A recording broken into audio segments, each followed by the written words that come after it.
Assalamu alaikum. Бүгін сіздер менен өпкөнү тазалоону үйрөнөбүз. Албетте биздин өпкөбүз кирдеп кетпейт. Бирок ал жерге түшкөн микроорганизмдер, вирус болобу, бактерия болобу көпкө чейин өрчү турган болсо, дем алуу жолундагы баардык органдарды жабыркатышы мүмкүн. Натыйжада толук кандуу жашоо образы болбой, тагыраагы орточо абалда болуп калабыз. Мындайча айтканда, же оорулуу эмес, же соо эмес. Баары бир кыйынчылыктар болот. Андыктан анча-мынча өпкөнү тазалап туруш керек болот. Сиздерге биринчи сунуштап айтып турган нерсем, балким көнүгүү десек дагы болот, же балким туура аракет десек дагы болот. Демек, көкүрөктү кенен ачып коебуз дагы, терең дем алабыз. Терең дем алып туруп, анан катуу чыгарыш керек. Деп ушинтип жасаш керек. Ушуну бир күндө 3 жолу, балким эртең менен түштүгө чейин 5-6 иреттен кайталап койсоңуздар, биринчисинде эмес, балким экинчи, үчүнчүлөрүндө жөтөлүп кетесиз. Жөтөлүү дагы бул организмдин коргоочу механизми. Жөтөлгөндө өпкөгө түшкөн микроорганизмдер сыртка чыгып кетет. Механикалык жол менен биз өпкөбүздү тазалап алган болобуз. Ушуну ээринбей жасап жүрүңүздөр. Бул сиздерге айткым келген биринчи сунуш болду. Эми экинчиси бул ушул өпкөдө жайгашкан ушул какырыктын тезирээк сыртка чыгышына шарт түзөт. Негизи бул какырыктын бир жагынан слиз деп деле айтабыз. Адатта чыгып деле турат. Кээде микробдор көбөйүп кетсе, алардын мындайча айтканда көлөмү көбөйөт. Анан ошол эле учурда микроб көбөйгөндө анын чыгышы дагы кыйын болушу мүмкүн. Ушул какырыкты жумшатып тезирээк чыгарганга жардам бере турган жакшы бир сок деп койсок болот. Сокту өзүбүз үй шартында жасап алсак болот. Өтө жөнөкөй. Мисалы, кандай кылабыз? 1 стакан сууга, кайнак деле болуш шарт эмес, жылуураак болсо болду. Ошол 1 стакан сууга 1 чай кашык пияздын согун кошуш керек. Эми аны кантип алабыз?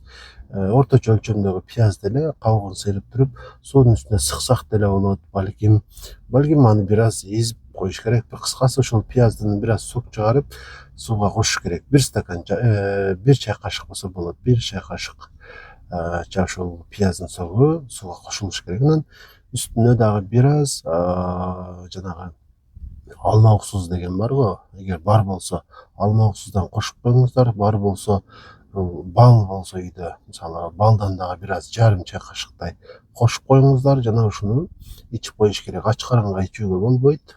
Эгерде сиздин ашказаныңыз ооручу болсо, андыктан сөзсүз түрдө ток каранга ичесиз. Жана ушул нерсени дагы күндө дебейли, бир жумада 1-2 жолу аткарып жүрсөңүздөр, өпкө жолундагы бардык зыяндуу болгон микроорганизмдер өлөт, жок болот. Антибиотик ичүүгө муктаждык болбойт. Пияз өзү табигый антибиотик. Жанага кошулган бал деле кээде табигый антибиотик катары эсептелип кала берет. Мындайча айтканда, зыяндуу нерселерди жок кылат. Ошол себептен ушундай сокту даярдап ичип турушубуз керек. Жок дегенде бир жумада бир жолу ичип туруңуз. Кыйынчылыгы деле жок муну жасоонун. Анын үстүнө сизден кандайдыр бир каражат деле талап кылынбайт. Эгерде какырык чыгышы кыйын болуп жаткан болсо, таблетка дагы ичсек боло берет. Мисалы, эң жөнөкөй бромгексин деген таблетка бар. Бромгексинди 2 таблеткадан 3 маал, тамактын аркасынан албетте, бир жума, балким 10 күнгө чейин ичип турсаңыздар боло берет. Анан негизи дем алуу жолдору деле биздин ушул толук кандуу жашоо образыбыз үчүн өтө маанилүү. Андыктан ага дагы өзгөчө кылдат көңүл бурулуп турушу керек. Эмнеге муктаж дем алуу жолдору? Дем алуу жолдору негизинен ушул кыймыл аракетке муктаж башка системалар сыяктуу, мисалы, жүрөк кан тамыр системасы, заара бөлүп чыгаруу органдардын системасы, деги эле биздин организмибиз дайыма кыймылга муктаж. Ошол себептүү дайыма кыймылдуу болууга умтулуңуз. Анан эгерде инфекция түшкөнүн билген болсоңуз ушул дем алуу жолуна, анда ага болгон кароону бир аз жакшыртуу керек. Кантип жакшыртасыз?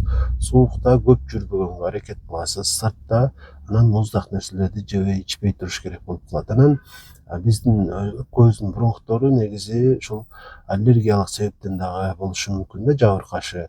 Аны кандай билебиз? Жөтөл дагы болот, анан тамакта кычышуу болот. Тамак кычышып жөтөлүп жаткан болсоңуз, анда аллергический бронхит болду деп күмөн кылсаңыз болот. Жана аллергия чакыра турган тамак аштарды жебей турушуңуз керек болуп калат. Ошондо тезирээк айыгышыңызга мүмкүнчүлүк болот. Анан аллергический бронхит болобу, жөнөкөй эле бронхит болобу, толук кандуу айыгып кеткенге чейин таптакыр таттуу нерселерди жебей ичпей туруңуз. Анткени таттуу нерселер дагы кандай гана микроб болбосун, анын тезирээк көбөйүшүнө шарт түзүп берет. Андыктан таттуу жебей турасыздар айыгып кеткенге чейин. Анан витаминдердин ичинен эң жакшыларынын бири бул тиамин, витамин B1. Муну кантип алабыз? Муну таблетка түрүндө эмес, укол түрүндө алсаңыздар болот. Жамбаштан эле алып коесуздар. Бир күндө бир маал, 5 күн, балким 10 күнгө чейин алып койсоңуздар деле болот, мүмкүнчүлүк болсо.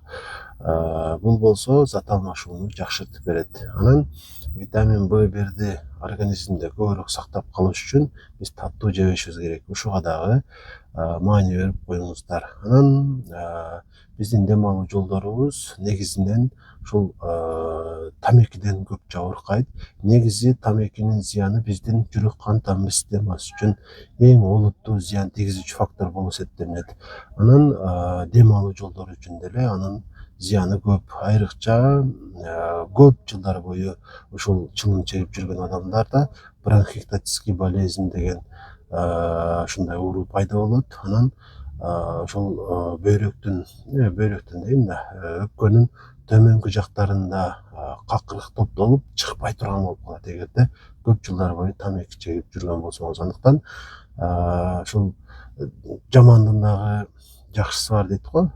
Эгерде ушул жаман адатты сиз канчалык эрте токтотчу болсоңуз, баары бир сиз утушта болосуз. Андыктан кайсы учурда болбосун бул зыяндуу адатты токтотсоңуз сиз үчүн жакшы болот. Анан эми айтылып эле жүрөт, мисалы 70 жылдан бери тамеки чегип жүрөт, 90го чыгып деле деп айткан.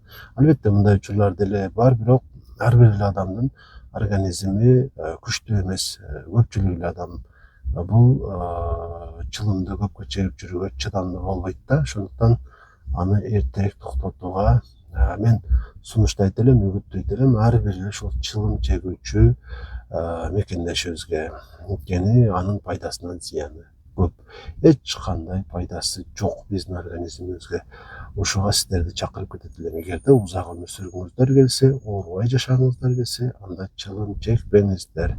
Сиздерге ушул нерсени, ушул маалыматтарды бүгүн жеткиргим келди.